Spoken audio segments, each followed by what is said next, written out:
ছাড় কুত্তা, ছাড় আমাকে। জান, তুমি এরকম ছটফট করছো কেন? উফ, কুত্তা হারামি, তুই আমাকে এভাবে জড়িয়ে ধরেছিস কেন? একদম আমাকে স্পর্শ করবি না। ছাড় শয়তান, নাহলে কিন্তু আমি চিৎকার করব। চিৎকার তুমি করতেই পারো, আজকে আমাদের বাসর রাত, তাই চিৎকার তুমি করতেই পারো। আর চিৎকার করলে সবাই জানবে তুমি আমার আদরটা নিতে পারছো না।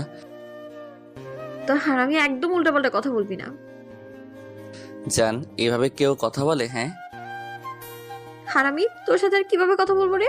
আমি তোকে চিনি না মনে করেছিস? তোর ওই মিষ্টি মিষ্টি কথার পেছনে নিশ্চয়ই কোনো কুমতলব লুকিয়ে আছে। জান এভাবে বলছো কেন? তুমি না আমাকে প্রচন্ড ভালোবাসো, তাহলে এভাবে কেউ বলে শোনা?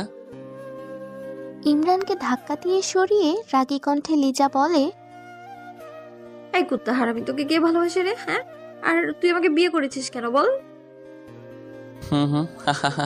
বিয়েটা কি আমি একাই করেছি? তুইও করেছিস তার বেলায়? শোন, মেয়েরা ছেলেদের বিয়ে করে না, ছেলেরাই মেয়েদেরকে বিয়ে করে। নিজের বেলায় 16 আনা আর আমার বেলায় 4 আনা। সব দোষ একদম আমার ঘাড়ে দিবি না করতি।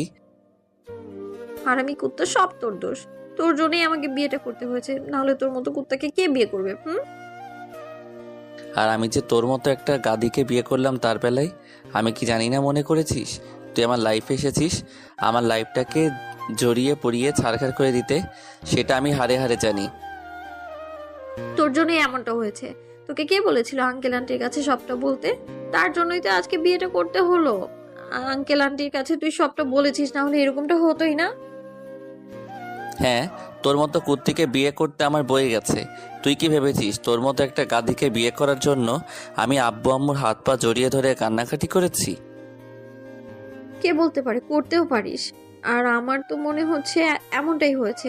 নাহলে আঙ্কেল আন্টি এইভাবে হঠাৎ করে গিয়ে আব্বু আম্মুকে সবটা বলতো না, আর আমাদের বিয়েটাও আজকে হতো না। মাই ফুড, তুই কি ভেবেছিস তোর মতো একটা গাদিকে বিয়ে করার জন্য আমি এমনটা করব? আমি কি তোকে চিনি না মনে করেছিস? তুই আমার জীবনটা ধ্বংস করার জন্য আমাকে বিয়ে করেছিস। তোর জন্যই আমাকে বিয়েটা করতে হয়েছে, না হলে কিন্তু তোর মতো ছেলেকে বিয়ে করার কোনো ইচ্ছেই আমার নাই। তোকে এত সহজে ছেড়ে দিয়ে কি করে? হ্যাঁ, তুই এখন থেকে বুঝতে পারবি এই লিজা কি জিনিস। সেটা আমার বুঝতে বাকি আছে। তুমি একটা গরম জিনিস জানো। ছি, কি সব বাজে বাজে কথা বলিস তুই। আসলে তোর স্বভাবটাই খারাপ। তুই একটা ক্যারেক্টারলেস। তুই কখনো ভালো হবি না, আর কোনোদিন কোনো ভালো মেয়েও পাবি না। এত যে বলছো আমার ক্যারেক্টার খারাপ, সেটা ঠিক আছে, আর আমি ভালো মেয়ে পাবো না, তাই তো তোমার মতো একটা হট জিনিস পেয়েছি জানো। এই কুত্তা হারামি, তুই কি শুরু করেছিস? হ্যাঁ, জানো শোনা এগুলো কি? হ্যাঁ, আমি তোর কোন জন্মের জানো হই? হ্যাঁ, কোনো জন্মের হও বা না হও, কিন্তু এই জন্মের আমার বউ হয়েছো। তোকে বিয়ে করে আমার লাইফটা পুরো হেল হয়ে গেছে। তুই সারা জীবন আমাকে জ্বালিয়ে মারবি, আমি কি সেটা জানি না মনে করেছিস? তুই বাসায় কেন বললি আমাকে বিয়ে করবি, ভালোবাসিস আমায়?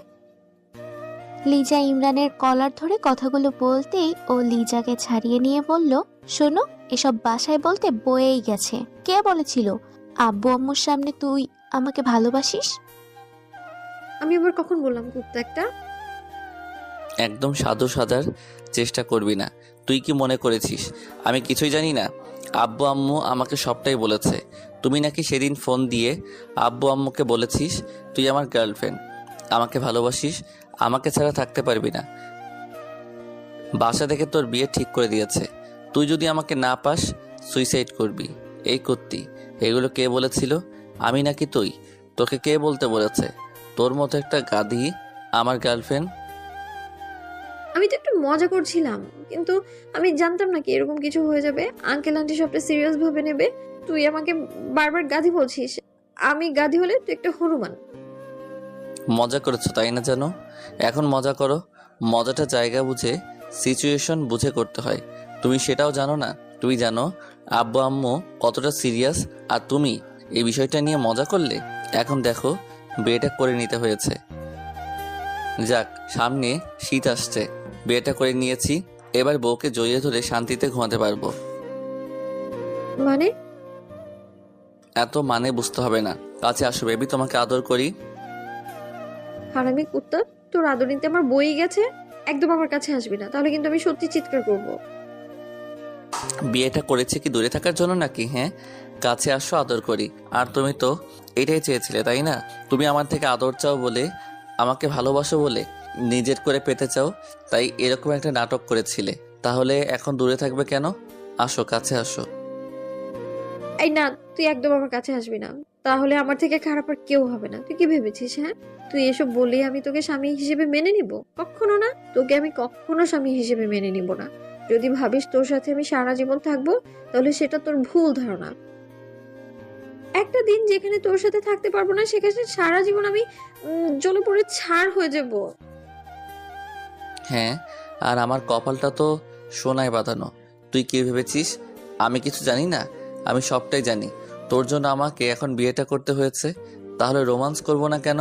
একবার যখন তোকে বউ করে পেয়েছি, তাহলে এই সুযোগটা হাতছাড়া করে কি করে যান? কখনোই না, তোকে আমি কখনো ভালোবাসবো না করতাম। তুই কে রে যে তোর আদর আমাকে নিতে হবে? আমি তোকে কখনো আদর করবো না। বেবি, তোমাকে আদর করতে কে বলেছে? আমি তোমাকে আদর করব, তুমি শুধু চোখ বন্ধ করে থাকবে, আমার আদরটা উপভোগ করবে। চাই না করতো তোর আদর, একদম আমার কাছে আসবি না। নাটকটা করে যখন বিয়ে করতে বাধ্য করেছো, তাহলে এখন কাছে আসবো না কেন? তোমার কথা শুনছি না। আজকে তোমাকে আদর করেই ছাড়বো, সোনা। আমি কিন্তু তোকে বারণ করছি, তুই একদম আমার কাছে আসবি না। জান, তুই বারণ করতে পারো তাই বলে কি আমাকে শুনতে হবে নাকি? আর এখন আমার সম্পূর্ণ অধিকার আছে তোমার উপর। তাহলে তুমি বললে সেটা আমাকে শুনতে হবে, বলো। সময় নষ্ট না করে কাছে এসো, বেবি।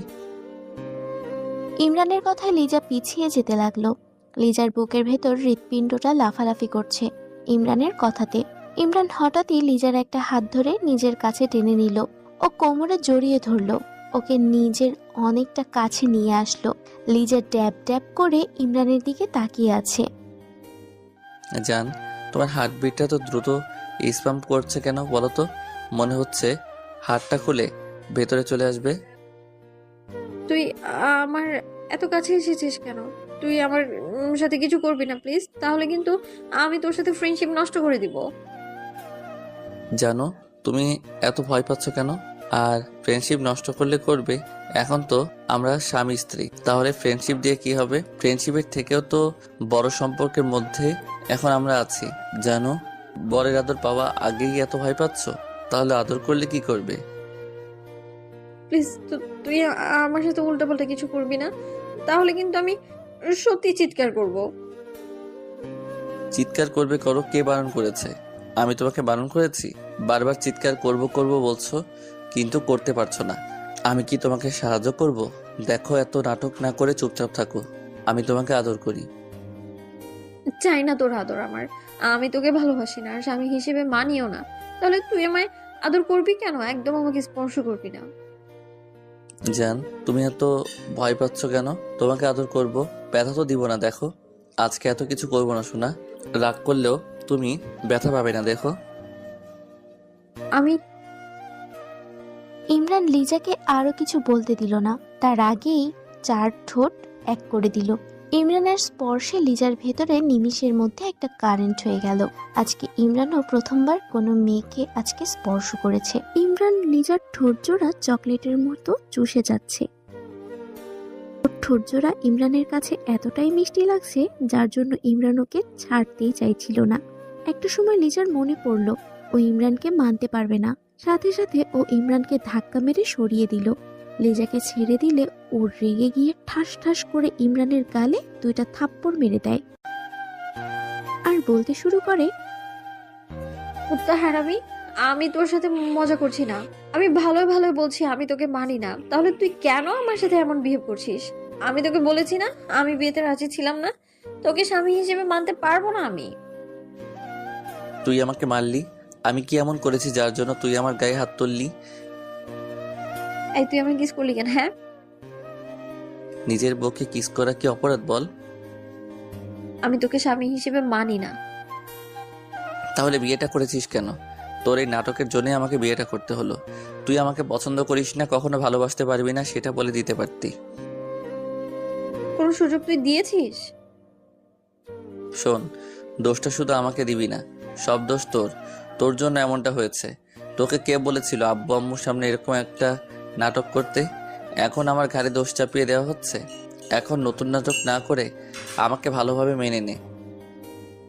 আমি যদি না মানি, তুই কি আমার থেকে জোর করে অধিকার নিবি? দরকার পড়লে তাই নিব।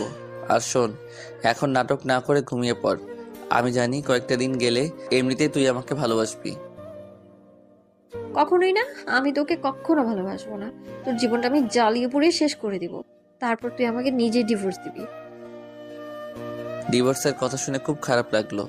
তারপরে ভাবলাম হয়তো এখন রাগের বশে লিজা কথাগুলো বলছে। আচ্ছা ঠিক আছে, সেটা দেখা যাবে। এখন ঘুমিয়ে পড়ো। কখনো না। তোর সাথে এই এক বিছানায় কখনো ঘুমাবো না আমি। ওকে ঘুমাতে হবে না, তুই বিছানায় শুয়ে পড়, আমি সোফায় শুয়ে পড়ছি।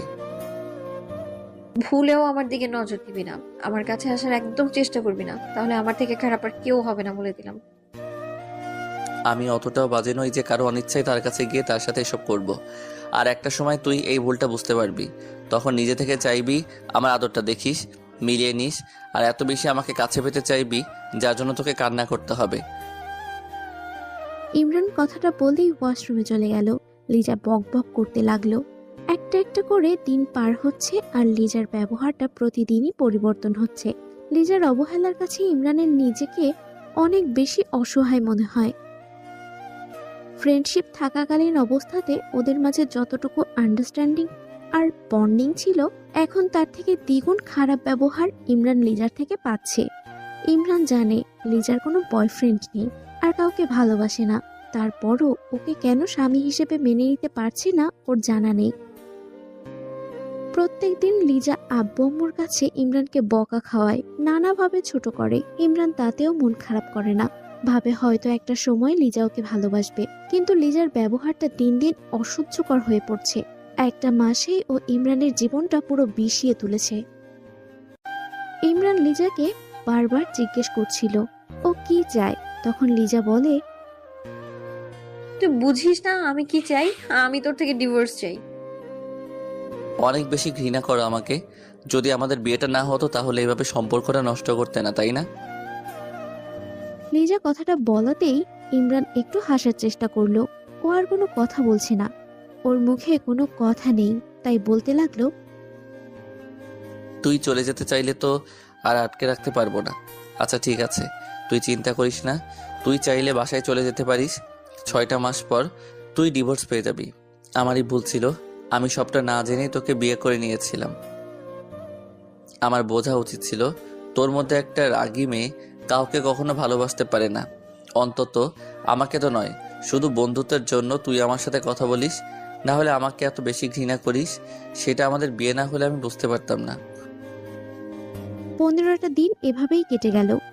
এই দিনগুলো লিজা খেয়াল করেছে ইমরান ওর সাথে একটুও কথা বলেনি আর চেষ্টাও করেনি।